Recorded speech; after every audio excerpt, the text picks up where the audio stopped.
Gold মনে করবেন একজন আরেকজনের থেকে কোনো অবস্থাতে টাকা আদান প্রদান করবেন না।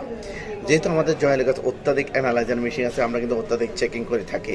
100% আমাদের হাতে, যেহেতু আমরা গোল্ড হারাতে হাতাহাতি করি, আমরা ওভার ডে 100% কিন্তু কাস্টমার বলে থাকি। কিন্তু আমাদের থেকে কাস্টমার যদি দেখছে এগ্রিনও করতেছে না, পরে আমরা কী করি, অ্যানালাইজারে চেক করি, কাস্টমার অলরেডি এক্সপার্ট করে দেখাই দিই যে এটা গোল্ড না।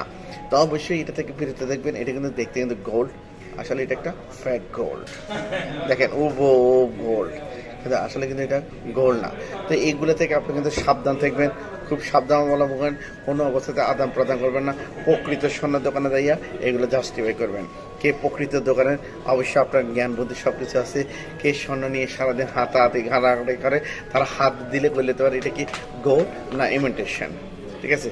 কিন্তু কোনো অবস্থাতে এই দেশে এক ভাই আরেক ভাইয়ের কোনো অবস্থাতে ঠকাবেন না। আর যদিও টাকা আদান প্রদান করেন, বলে আমি আগে এটা চেক করি